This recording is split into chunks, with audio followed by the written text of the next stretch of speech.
Let me share a recent trip to a small city called Riva del Garda, which is right at the top of Lake Garda in northeast Italy. And as you can see, surrounded by mountains, we are right up in the Dolomites and in the valley, of course, because we are on the lake. And here are some sights and scenes.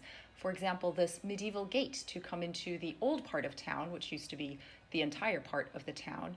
And the two streets that you're about to see, the one you just saw and the one starting here, which are Via del Fiume and Via dei Marocchi. And Marocchi, which you'll see in a second, is an old dialect word meaning rock or boulder. So to build the buildings on these streets, they were taking the boulders off of the surrounding mountains, and that's how this neighborhood got its name. It's just these two cobblestone streets, the oldest part of Riva del Garda, really beautiful.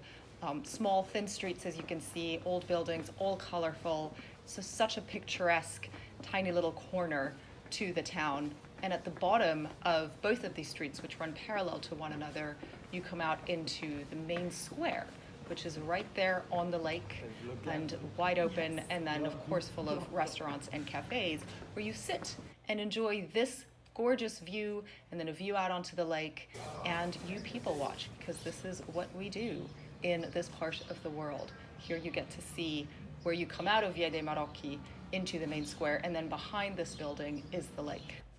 This is a street just outside that gate that I showed you with incredible views of the mountains, and it's where we stopped for lunch and had some octopus, grilled octopus, as you can see. This was the name of the restaurant, Riva Mia.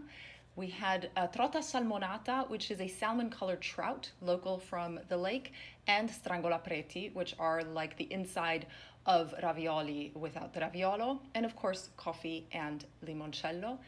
This is a funicular. They call it an elevator, actually, because it's just a box that takes you up this really steep hill, and you get this view over the whole town. And at the top of this is a thing called the bastione, which was a lookout tower built in the early 1500s. So they built this transparent elevator, and if you're facing out to the view, it's gorgeous. If you're facing up on the tracks like this, it's really quite intimidating, because as you can see, it is incredibly steep. It seems almost impossible that this thing will hold. But you get to the top, and this is your view. You can see right at the bottom of that screen there was that main square where we just were, and here you can see the whole valley that then leads into this town, and of course onto the lake. If you're at a lake, you're in a valley. That's usually how these things work here. Of course, there are mountain lakes, but not of this size.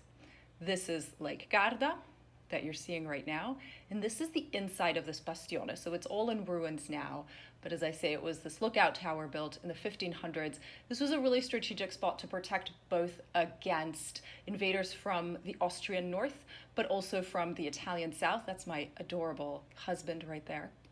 Because, of course, Italy was not a unified country. It was a group of city-states and so on, and so they were defending from all sides. They were their own area, and everybody around them was not part of their culture. Here we're back in town, right up along the lake, going for a lovely walk, looking for a good spot to have an afternoon ice cream. It was a beautiful day despite being late April, so relatively early in the year for tourism.